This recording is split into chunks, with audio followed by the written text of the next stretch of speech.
Good to see so many of you here on a Wednesday morning at the beautiful Monarch Butterfly Garden at the Children's Advocacy Center. I want to thank the Schaumburg-Hoffman Estates Rotary for all the work they put into this, particularly Eileen Higginbotham. It's one of their pet projects, and it's really turned out wonderfully, and I know the clients here love it, and the neighbors love it, and obviously the number of people we have here, a lot of people love it. It's a really great asset to have in our community. I'm going to read a proclamation we did at the village board level. Village of Hoffman Estates, Office of the Mayor Proclamation. Whereas the monarch butterfly is an iconic North American species whose multi-generational migration and metamorphosis from caterpillar to butterfly has captured the imaginations of millions of Americans. Whereas both the western and eastern monarch populations have seen significant declines, with less than 1% of the western monarch population remaining, while the eastern population has fallen by as much as 90%. Whereas the Village of Hoffman Estates, Illinois, and the Village's Sustainability Commission recognizes that human health ultimately depends on well-functioning ecosystems and that biodiverse regions can better support food production, healthy soil, and air quality, and can foster healthy connections between humans and wildlife. Whereas cities, towns, and counties have a critical role to play to help save the monarch butterfly, and Hoffman Estates is striving to become a leader. Whereas on April 30th, 1922, I, William D. McLeod, signed the National Wildlife Federation Monarchs Pledge and have officially committed to take meaningful action to protect the monarch butterfly. Whereas every resident of Hoffman Estates can make a difference for the monarch by planting native milkweed and nectar plants to provide habitat for the monarch and pollinators in locations where people live, work, learn, play, and worship. Be it therefore resolved that I, William B. McLeod, acting under and by authority of the virtue invested in me by the Constitution of the State of Illinois and the laws of this Village of Hoffman Estates, hereby proclaim Wednesday, June 8th, 2020, as Mayor's Monarch Pledge Day in the Village of Hoffman Estates. We urge everyone to join in this observance. We appreciate the work of the National Wildlife Federation, and we have a very active supporter of the monarchs here in Hoffman Estates. You can join our Facebook group, Mamas for the Monarchs. And they let Papas in too, so you guys don't have to feel left out. At this point, I would like to present this to Mark Parr. You can hang it proudly in the CAC. And I'm very proud to introduce Kimberly Melford, Mamas for the Monarchs. Come on, Kimberly. Thank you, Mayor McLeod. I'm not as good at off the cuff as he is, so I prepared a few things. Most of us here today can recall a time in our childhood when milkweed grew prolifically along country roadside ditches and when monarch butterflies were abundant and even commonplace. So much so that the monarch was named the state insect of Illinois and 7 other states. But with progress comes change. As farmers sought higher crop yields, genetic modification of seeds were introduced, and aerial crop spraying began, and mowing of field borders became very commonplace.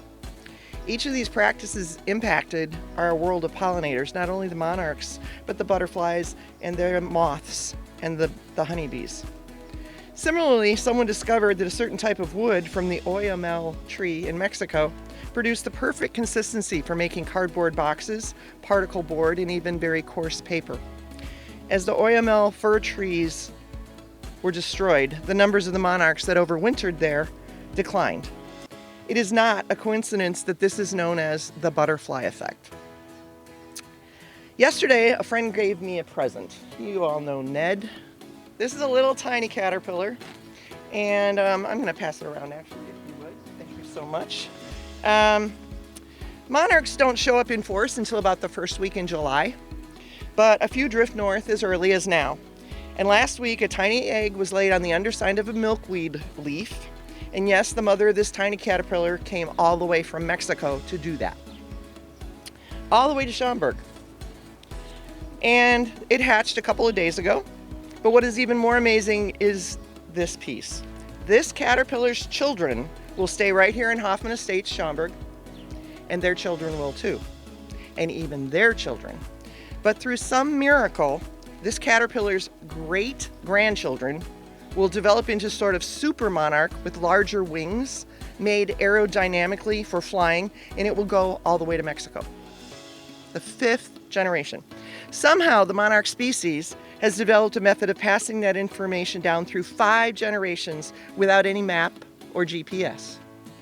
The monarch butterfly is an insect that has been studied and researched more than any other insect in the entire world, but we still do not know how that information is passed to the great-grandchildren.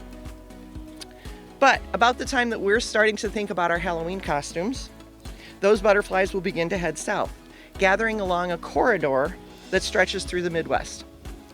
In recent years, Doppler radar has detected huge clouds of them, so the migration is shared on TV news as a fun story. Incidentally, does anyone here know a group of fish is called a school, a group of seagulls is called a flock? What is a group of butterflies called? A kaleidoscope. Is that cool? There's your fun fact for today. Another one of those things that our grandchildren probably didn't know. You can pass that around too for good old time's sake. I collected lots of kaleidoscopes, so somehow it was coincidental, you know. Aren't they? But you won't see that type of news story on the East Coast or on the West Coast because only our butterflies here in the Midwest migrate from as far north as Canada to Mexico. So preservation of our migrating monarchs only here in the Midwest is even more crucial. They are the only insect that migrates, and that migration can be as far as 5,000 miles. This garden was created by maintained by the Rotary Club. I can get that out, really, I can. It's a bit of a miracle in and of itself. The children who will visit this garden will be visitors by happenstance. They will arrive here due to less than ideal circumstances, and they will need healing and calm, and perhaps a reconnection with nature. The monarch, with all of its trials and tribulations, is the perfect symbol of healing. The mastermind behind the creation of this beautiful space is here with us today. From the Rotary Club of Schaumburg and Hoffman Estates, please welcome the dynamic force to be reckoned with, Eileen Higginbotham.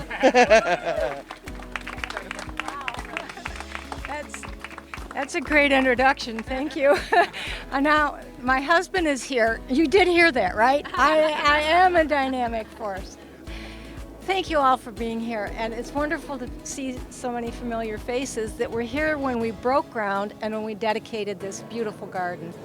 And thank you, Mayor McLeod, for your help of making it happen to begin with, and Mark for believing in us to make it happen. The Rotary Club of Schaumburg Hoffman Estates is now 53 years old. A lot of people don't know that. We have donated back into the community over $5 million in that time. And this garden is one of the many examples of the impact Rotary has in the community. This garden is now 6 years old next month. Mark, did you think? And I remember when we talked about it first, Mark saying, I like it, but I'm not digging out there. All right. And so our commitment to the Children's Advocacy Center did not start with the garden, and it will not end with the garden. In fact, in the last few years, we have paid for therapists to go for state certification. We bought laptops so that during COVID, therapists could work from home on secure laptops to still do their counseling. I think we provided some notepads so that some people at home didn't have the right equipment to be able to have therapy. And we provided the plastic dividers that once they could come back into the building, there was still security.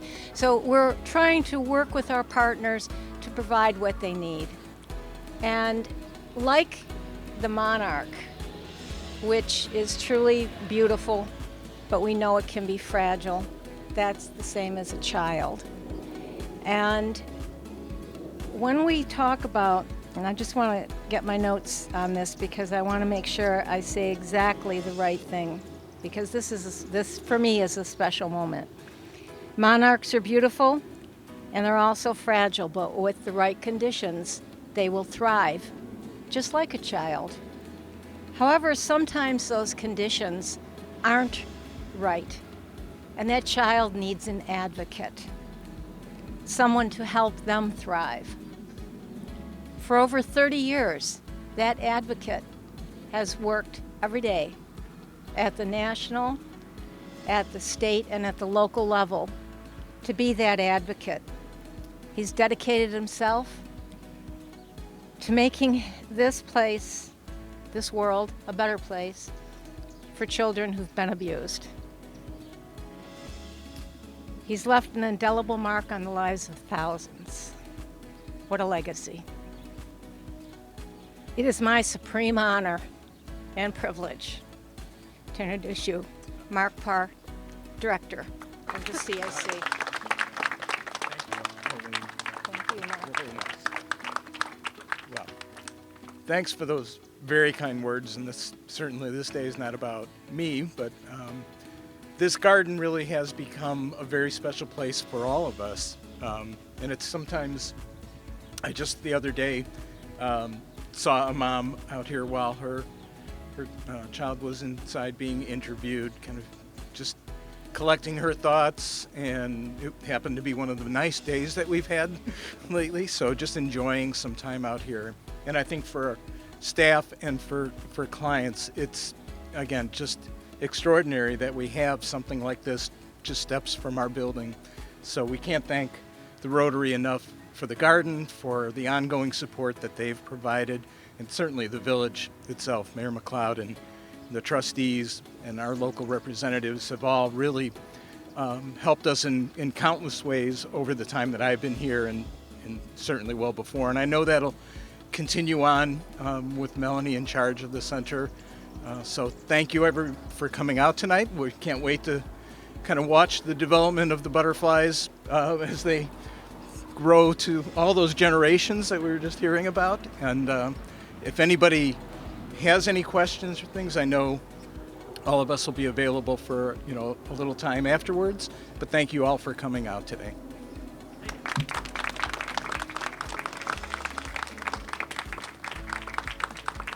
I want to thank all of you for coming. We have State Representative Michelle Musmans here in attendance, and Trustee Gary Stanton and his wife Rita, and all sorts of folks from the village board and our police department and our fire department.